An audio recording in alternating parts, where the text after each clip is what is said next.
Kara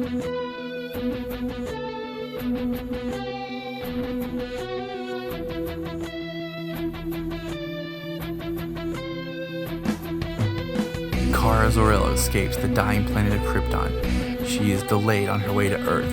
When she gets here 24 years later, she becomes Earth's newest hero, Supergirl. Welcome to the Kyrpton Report, the Supergirl podcast brought to you by Southgate Media. I am your host, Tyler Patrick. You can find me at JTYPatrick on Twitter. So let's get started on what's going on today in the world of Kryptonians. Welcome back to the Kyrpton Report. I am your host, Tyler, and with me today is the lovely Jania. Say hello, Jania. Hello, everyone. We just finished watching the pilot, and I'm pretty excited to discuss the pilot today. But before we get into the pilot, some quick news that we're going to discuss is there's been some new casting announcements. We got the announcement that they are going to do a different version of Toyman compared to just Winslow's shot, who is Win. But they're going to do, drumroll please, actor Henry, maybe you can pronounce the name correctly? Cerny. I don't know, guys. Interpret it your own way. But he was in Mission Impossible. He played Kittredge for those, but he will be the role of actual Winslow's shot. I'm not sure how they're going to tie that in, but he has been cast. And he's going to be, I guess, Winslow's shot senior. So that'll be very interesting. But that was announced today. That's cool. So that's pretty exciting that we have that. Some other news on casting and everything, but we'll get into that in our second episode because we're going to try to do a double-packed episode. So are you ready? Yeah. All right, Jania. What is your first thoughts upon watching the pilot? Just spoiler. We're going to go spoiler-free, and then we'll go into spoilers. So just general thoughts. Honestly, visually, very impactful for me. Special effects were fantastic. I loved the visual side of the pilot, especially. I know that they make it a little bit more theatrical, but it was just killer. It was killer. It sold it for me. I have to say that I was very impressed with the pilot. One thing, I'm really excited for the series. I think it'll be different, and it's nice to see Supergirl treated as such a good character. And they put a lot into this episode to build a rich mythology and a backstory. But I think sometimes the pilots suffer because you're trying to introduce a lot in character stories, backstories, in such a short time frame. Right. I kind of feel like I could be wrong, but I almost feel like this was shot and was longer, and then they edited it down. I can see that. There's certain pacings and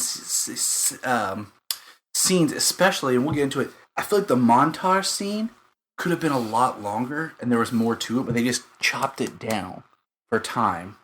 Clarify the montage scene there, Tyler. It's where she's trying on her different suits, and you see her in the action. Yeah. It does a cutaway to the different events. I feel like that was rushed. So maybe you wanted more from that, and a little bit longer. Like the cutaway scenes are short, right? And you don't get to see her in action as much. There's just little parts like that. Like then after she gets her suit, she's flying, then gets shot with the kryptonite. Like you said, that's the hard part about doing a pilot. You know, it's not a movie. They can't make it into a movie. They can't make it as long as a movie. So they're not going to be able to put all the details in there that they want. Because I'm sure that they had more details that they wanted to put into it. But they didn't have the time to do that, you know? They have rules and regulations that I almost feel like the story that we got for the pilot could have been 2 episodes. Mm-hmm. I feel like you could have done a whole thing of her coming out and with the Vartox. And then at the end had a kind of a lead in towards the Department of Extra Normal Activities, or the DEO. Yeah. It was a lot thrown into one episode, I'll give you that. It was. You know, but like you said, that's kind of like a thing with pilots. They try and throw a lot at you, that way they can hook different people. You know, they want to make sure that, hey, we can hook this kind of person who would probably like this angle a little bit more, the government angle, or we can hook this person with, you know, this bad guy or whatever. You know, that's just kind of I think it's a fault when it comes to pilots in general. It's tough. I mean, certain pilots you go back and you like, and there's not a lot there. Some you go back, there's a little bit there. So it's hard to make a good balanced pilot. But yeah, so let's just start from the beginning and just discuss the episode. First of all, I want to point out, and this is kind of a broadness, I love her symbol. and I've thought about this more with her shirt, because the crest, we won't say Superman symbol, we'll just say the super crest, is actually for her and for him. It's the same family symbol. The House of L. But it always gets addressed as the Superman symbol. Mm-hmm. You know, and then when you see Supergirl like merchandise and stuff, they always make it pink, and there's never been a way to distinguish her symbol like from him. And I think just the slight variations they did, that if you see this symbol, it means Supergirl. Yeah. It means like this show, kind of like how, you know, with Flash in the first season they did the darker red behind the lightning bolt, and that was like TV Flash. So this is a way of saying TV Supergirl, but just saying Supergirl. Yeah. To give it just that little bit of distinction. So if you did merchandising for it, that symbol and structure means Supergirl. That's cool. Yeah. Good way to look at it. But that was just a quick thing. But starting from the beginning, interesting that 24 years ago is when Kyrpton blew up. But they say Krypton's 2,000 light years. So I don't feel like doing the math, but how does that work? Some things I feel like you gotta let go, you know? But yeah. I am still trying to get used to the Kara. Like, and I do think it's funny that Kat in it will say Kara. And I don't know if they like. I like that. I do But I too. think it's funny because there's always the hilarious. debate: is it Kara, is it Kara? Obviously, the producers and stuff have chosen to go the Kara way. I think just because it's a little more unique. You know, I think you hear Kara more often than you do Kara. So, at least I have. Every time I've heard of Supergirl, it's always been Kara, you know? So, to go the Kara way, I think it's just something different and unique that they can bring to the show, which is cool. I did think it was interesting when you see baby Kal-El with his perfect curly Q as a baby. I was like, it's a little too on the nose. We know from experience, you can't keep a baby's hair in order, guys. It just doesn't work. But I did think it was interesting that her ship got launched into the Phantom Zone, and it was a different part of space, they said. Almost like it was a black hole. Like, everything else has been like the Phantom Zone was a dimension that Jor-El and sometimes Jor-El and Zor-El discovered together. Yeah. It was a different plane of existence. But in this, it was like almost like a physical place you could go to, and that's where her ship went. And then her ship magically came out of the Phantom Zone and brought Fort Roz with her. Kind of, that's going to be a plot there. I think somebody pulled it out. Yeah. Or someone was trying to pull out the fort and brought out her ship on accident. Because that's going to be a thread. Now, it was really exciting, and I like this. This is something that I love that Smallville did. And this is kind of, I say Smallville because it was, without Smallville, we would have never got to this era of Flash, Arrow, Gotham, There's no way. Supergirl. But I love that they cast Dean Cain and Helen Slater, previous Supergirl and Superman, to be the Danvers. And I really want to see more episodes with them. Oh, yeah, definitely. Who wouldn't? I really want to see that interaction. Is it going to be like flashbacks? Are we going to see it modern? I don't know. Like, I'm just really excited to see Dean Cain back. And speaking of Dean Cain, and this is jumping ahead a little bit, but did anyone else recognize the set, the street set, when the bank was being robbed? I didn't. What's up on the street set? It's the street set, I swear, from Lois and Clark. Oh, that's cool. That's awesome. So I'm like, yes, but I think it's cool. Like, it's kind of the same concept as John Wesley's ship being, in Flash being exactly Barry's father. Like, I love that. I love when they do that and they bring the old people back in and they're like, hey, we still recognize this person. A quick countdown, okay? And like I said, Smallville had Dean Cain. Yeah. It had Margot Kidder. It had Christopher Reeves. It had Mark McClure, who was original Jimmy Olsen in the movies. Mm-hmm. It had Terrence Stamp. It had Terry Hatcher. And am I forgetting anybody else? Smallville rocked that, though. That's, they had a really way... And even Lois and Clark had Noel Neal and Jack Larson, I think, appear that's cool. On an episode of it. I remember watching something like that with you once. I think we watched no, it wasn't Noel Neal. It was the other... Oh, man, I feel bad. I can't remember. It was the other lady who played Lois Lane. Noel Neal was Lois's mother, with Kirk Allen as Lois's father in the 70s Superman. Awesome. So there's always been this tradition of, like, the past generation passing on to the young generation. I love that. That's awesome. So I'm glad that Supergirl's carrying that tradition, As they should. As they should. It's more prevalent, I think, because there's been more super series. And Helen Slater was on Smallville as well. I think it also shows... She played Lara. I think it also shows that the people who were, those past characters, are cool people that they can come in and do these characters in these shows and everything. And yeah, they're not huge characters, but they're a part of that history. They're a part of, that whole line and everything. And I love that. It shows a lot about their personal character, I think. I agree. Now getting back to the show, I think who was it who said? Oh, was it Kara said something to Winslow about there's no such things as aliens, but yet everybody knows Superman's alien. You kind of call it out a couple times about her cousin. That's pretty funny. I thought that was kind of odd. Yeah. But here's something I thought was more odd. And I thought about this more and more. Where does her Kara personality come from? It's not like she was raised by her cousin to adapt her Clark Kent act. She's not Kara Kent, So why does when we see her in her apartment, she doesn't have her glasses on. She's acting kind of not as nerd. It's like her Kara at work is a little bit more eccentric version of herself. But why? She's not covering up for anything. I think that she emulates Superman. I really think that she looks to him, as this basically like a role model, how she should be, how she should act and everything like that. And, she does know that he's Clark Kent, correct? Mm-hmm. Yeah. So well, we can assume she does. I would assume that.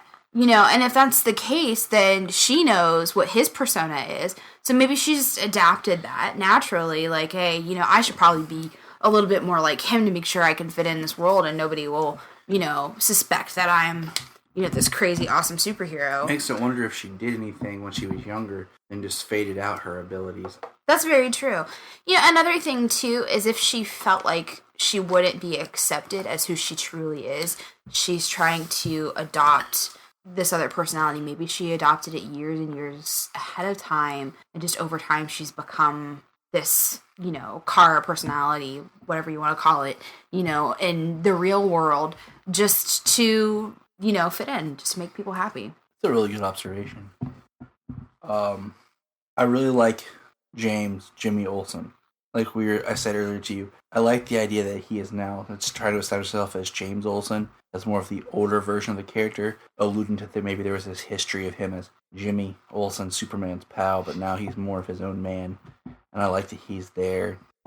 I like that it's a different interpretation, because I think a lot of the interpretations of Jimmy Olsen are kind of like this scrawny little guy that just, wants to be, more than what he is, but, he's just that mousy kind of character. You know what I mean? He's like Peter Parker. Yeah. Without being Spider-Man, and is smart. Word. Yeah, totally right. But I like it. It's a different way to go with Jimmy. I think it'll suit the series. There's always been a cool relationship idea between Jimmy and Supergirl, so we'll see where that pans out. I could totally see that. It was interesting when what do you call it? The whole cat's explanation of girl. Okay, I'll go with it. I'm not sold on her why she named her Supergirl. Yeah. But it works enough for me to not care, to be like, okay. Yeah. I was just like, we needed a reason why it's Supergirl, not Superwoman, because she's not really like a girl. I mean, in terms of she's obviously a young adult. So, in my opinion, it was almost like an unneeded scene. Like, you didn't really need to see that. You could have just seen her frustration and then just, scooped on from that and went to something else. Because, like you said, there are so many things they touched on, they could have spent more time on. So maybe their time management with that could have been, placed somewhere else that would have been more important, in my opinion. That's just me. I definitely, like I said, I'm not bashing. I just know pilots are tough. Like, you got a lot to establish. Sometimes, depending on the show, I feel like this is a very thick universe, and I was surprised. Like, I had theorized before, like, I wonder if they were going to go a route where we don't have Superman and Supergirl is, like, the characterization of Superman. But no, they established him, so they already established this more lived-in universe.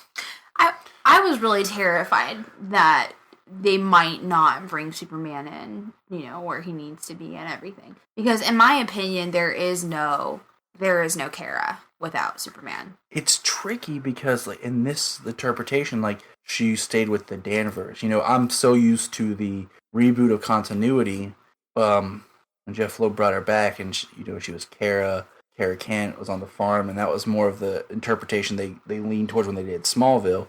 I was so used more to that storyline because Supergirl, we all know, has had a very unique history of changes.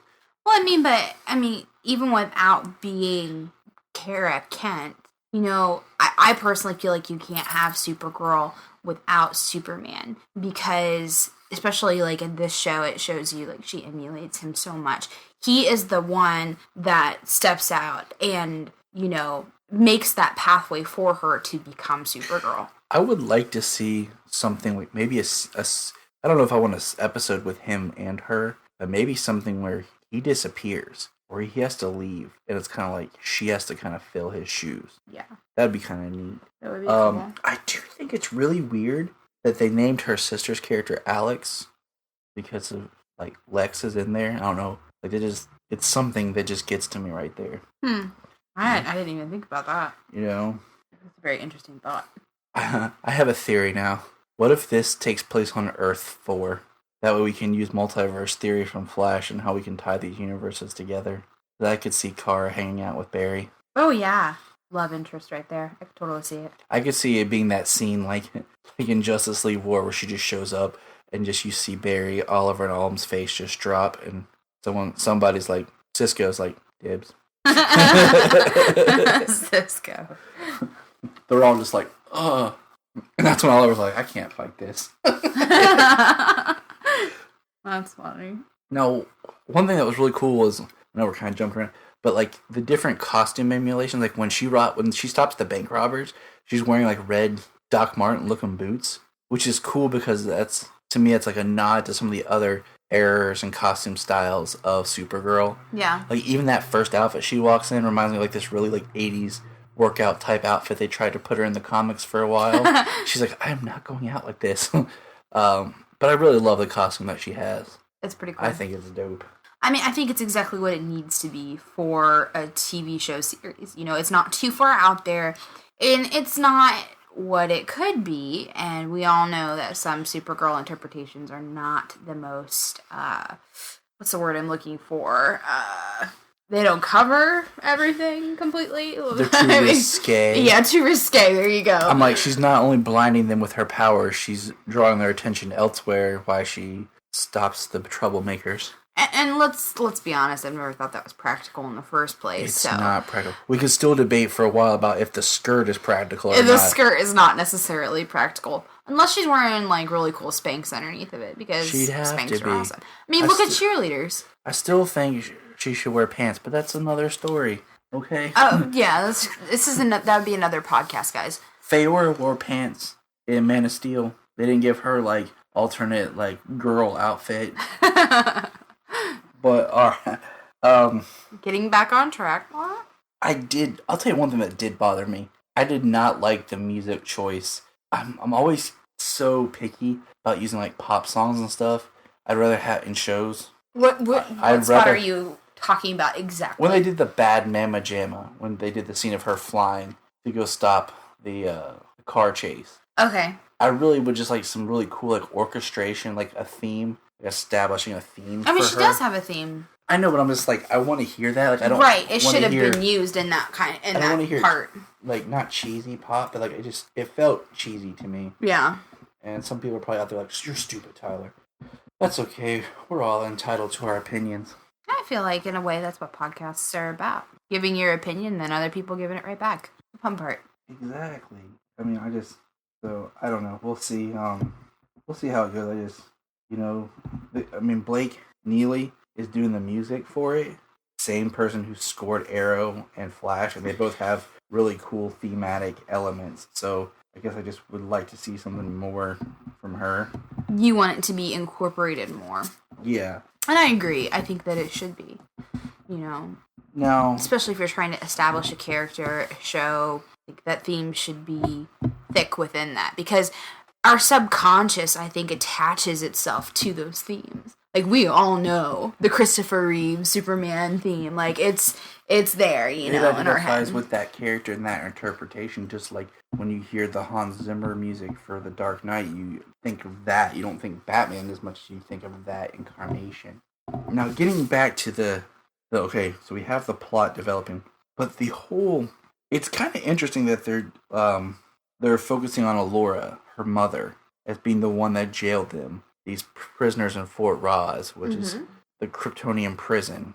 Which is interesting because in most versions of comics interpretations, the Phantom Zone itself is a prison. And the fact that it's her mother, like, to me that draws such strong comparison to, Jor-El locking up Zod and his men, and then them coming after Kal-El because they couldn't go after Jor-El. So now they're like, we're going after Kara because we can't get Alora.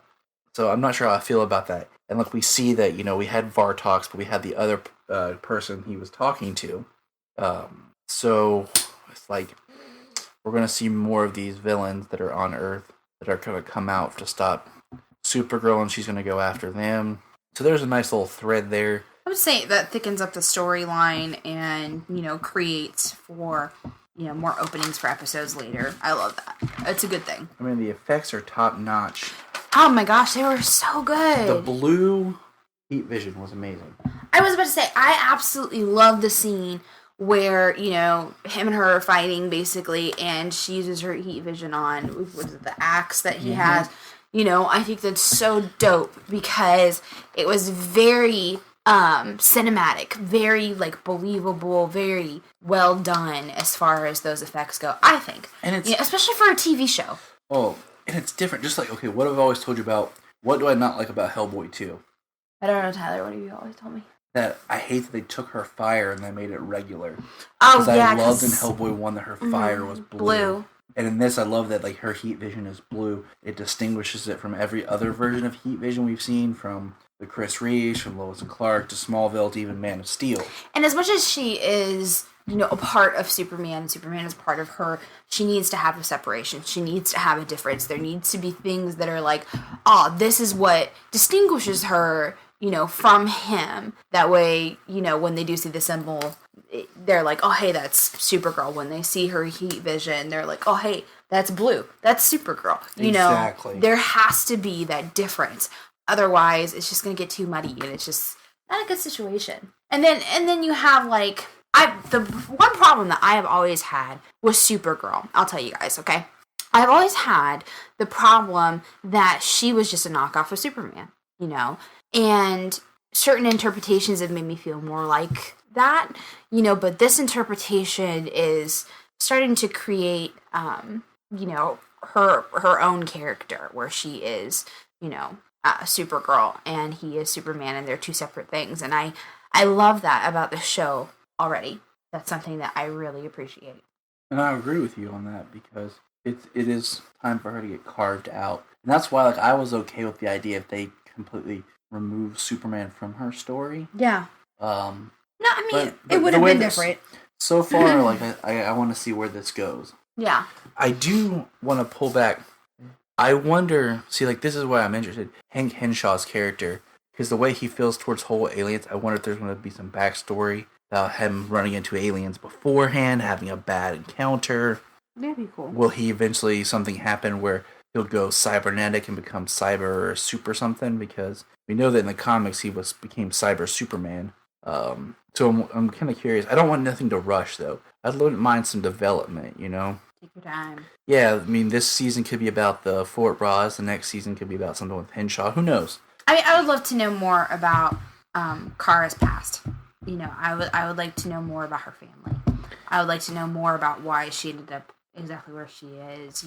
What did she grow up with? What was her house like and everything like that? I want to know those things because that's what develops the character, and that's what's the relationship between the sisters. Yeah, because I don't really understand that completely at this point. So. And because there's the line about where Alex says, "Did I get hired here because of her?" And he says, "You were brought in because of her, but it's because of you that you can stay." So it's kind of like this back and forth of what's gonna make her the best. I do have the I guess the inkling, lack of a better word, that she feels like she's always lived in her shadow. Mm-hmm. Maybe even with her parents and everything like that. Just some of the things that she said and talked about, and especially when she asked her boss, that it just kind of seemed like she always felt like she's in Kara's shadow. So I would really love to see where that goes, because there's always, I feel like in a sibling relationship, there's always that one sibling that kind of feels like the other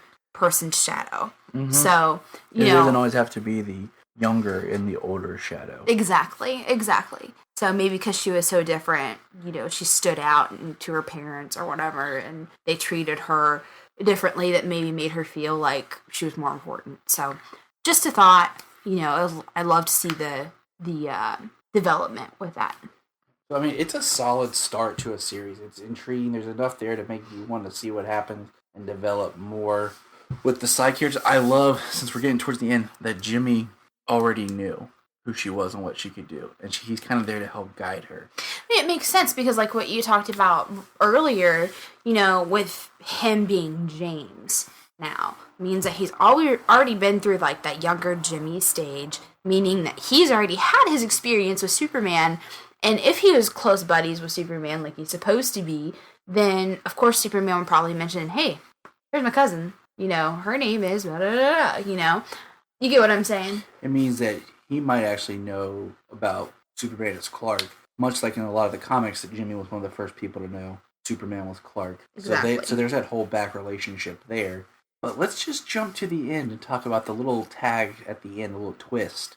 So the general, leader of the villains who has a plan, is the blood aunt, Kara. What I'm thinking is it's Laura's sister. Spoilers, guys. Which, at first we thought, is it supposed to be Lara? We had that, but they're like, no, it's not the same actress from the beginning. I would be disappointed. But I think it's going to be one of those things where it's going to parallel, where you have Laura and her sister, who had some sort of, and now you have Kara and her adoptive sister. You're going to have some sort of parallel between these two stories of sisters. Oh, that'd be cool. Of why they came to war. Like, is it foreshadowing something that maybe down the line that Alex is going to lash out against Kara? Kind of like Lex Luthor. Yeah, I know. Tyler's making a face, guys. You can't see him, but he's making a face. And just so everyone knows out there, my wife, wanted to name a child Luther Alexander. Hello. That's Lex Luthor backwards. This was way before Tyler even came around in the picture, guys, just so you know. But still. And then I married a man who is basically Superman. Just saying. So, how many shields out of 5 would you rate this episode? Shields? Yeah. Over on Before the Bat, we have batarangs, flash arrow. We try to have arrowheads and lightning bolts, but Zach always forgets and we never make it through. So shields. I kind of like this. And the 5 is the top. Yeah. Okay. Well, I mean, if I'm going from looking at the visuals are top notch. Storyline needs a tad bit of work. It was just like we talked about, a lot in a short period of time. But they set up for a really, really good run. So in my opinion, I would probably say about a 4 out of 5. See, I'm right there with you. I give it a 4. I feel like that accomplishes a lot. There's a couple, I think, missed opportunities, but I think that just falls into it's a pilot. Yeah. And you're trying to establish a lot and set up stuff and get your first story out there. I feel like it's really hard to judge a pilot sometimes because every pilot's pacing is different. It's like going back sometimes and watching a series, the first season sometimes is rough. Yeah. It's so much introduction to get started. Like Friends. The first season of Friends is probably the weakest season. Yeah. Some shows like Supernatural, first season's great. Yeah, but if you watch the pilot episode, it's not spot on. I'm a huge Supernatural fan, guys. So I love it. Like, I love the pilot. Don't get me wrong. But once again, it's not spot on because you have all of these elements that you're trying to add into this short period of time, and sometimes it doesn't work. So, you can't judge. You can't judge until you get a couple episodes in and you're like, okay, well, let's get the feel for the pacing. Let's get the feel for the storylines, the writing, and all of that. See where that's going. And then we can judge a little bit more on the show. So, my opinion, guys, is continue to give this show a chance. If you're like, a little iffy on it, keep watching. Let's watch together and find out where this is going to go. Because I think that there could be some really awesome aspects of this show. And it definitely deserves to be watched. And I agree. So that's going to wrap up our discussion on the pilot. So what we're going to jump into now is some previous news that we haven't had a chance to really talk about. So we're going to discuss a couple things. One, it was just recently announced, and no actor has been cast, that Non will appear on Supergirl. Tyler, for those of us who don't know who Non is, me being one of them guys, could you please explain who Non is? He's like Zod's right-hand man. In the Chris Reeves films, he's the big guy that doesn't talk, because in the comics, he was brain damaged, or in some he was they kind of like did a lobotomy type thing to him. So he just became kind of this big brute Kryptonian soldier. He's going to appear. Word. We're going to have Maxwell Lord, the character from the comics, who's going to appear, and we'll talk more about him in an upcoming episode. Can you give us a little synopsis on who Maxwell Lord is? I do know who that is. Go ahead. We will soon. All right. The more important one is, and this one I think we're going to see in the next episode, or maybe the third episode, but Mrs. Channing Tatum, Channing Tatum's wife, has been cast as Mrs. Channing Tatum, guys. Hey, you know how it is. I'm Mrs. Tyler Patrick. Exactly. I'm not actually. You don't get a name. No. But no. She's on that show that you like so much, The Witches of Eastwick. Mm-hmm. East End. Man, we stayed up too late for this. But Jenna Dewan Tatum is her real name. Yeah, she's a cool actress. Will be Lucy Lane. Ah, awesome. I like her a lot. She's a great actor. I think that'll be really fun to see. I think she'll pull it off. Yeah. I think she has the look. And I like the kind of connective tissue, because Lucy Lane was always a important character, supporting character for Kara in the Supergirl series, because she became that person that she helped bond with, being the same age bracket. So that'll be really cool to see. Now, someone they haven't cast yet, but one of the predictions I made was I wanted to see Livewire in this series, and Livewire will be on the show. Awesome sauce. So that's going to be a villain that I predicted that they're having. Now, I've saved the last little bit of casting news for discussion, because they actually revealed a picture. The actor will be both T.O. Morrow, the scientist responsible for creating Red Tornado, as well as play Red Tornado. Interesting. Now, Jania, are you familiar with Red Tornado? I am familiar with Red Tornado, mainly because of Young Justice. So exactly, which is probably the most the most of Red Tornado you'll see in any animated series. He appears in Justice League Unlimited, but as far as getting to know the character and everything, that's the best route. Have you seen the picture of what Red Tornado is going to look like? I have not. All right, here we go. Cool. Interesting. Not exactly what I would have expected. I don't know how I feel, because it looks like a dude in a costume.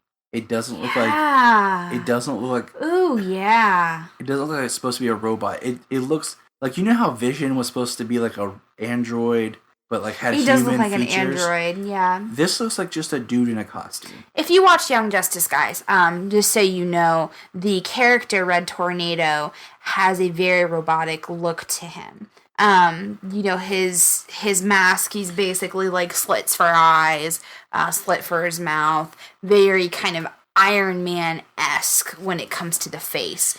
But this right here is very, it is way too much like a human, like a person. I'm gonna retweet it out so everyone can kind of look at Red Tornado again. I'm not a huge fan of the coloration. It's like a red-brown, almost a little too brown-esque. And it looks like a suit.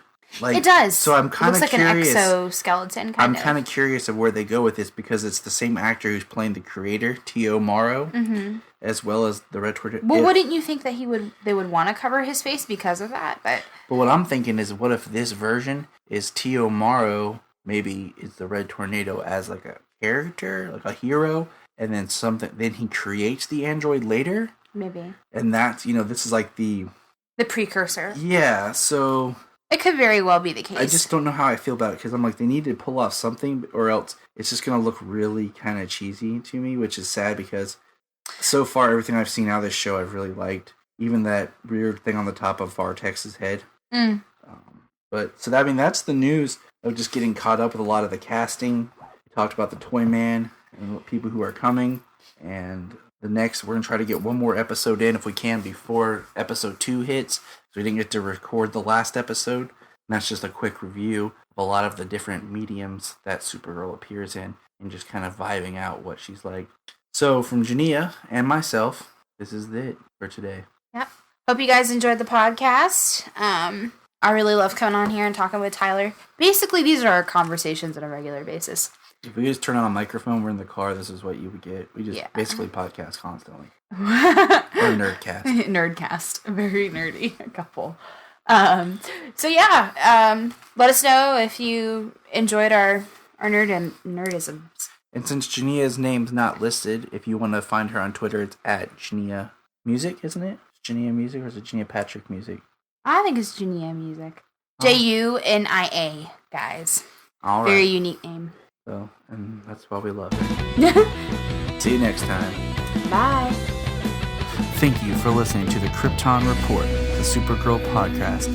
Hit us up on Twitter at Kyrpton Report. Leave us a review on iTunes and let you know what you think, how the show can be better, your thoughts on Supergirl, and anything else you feel like chatting about. And I'll catch you next week.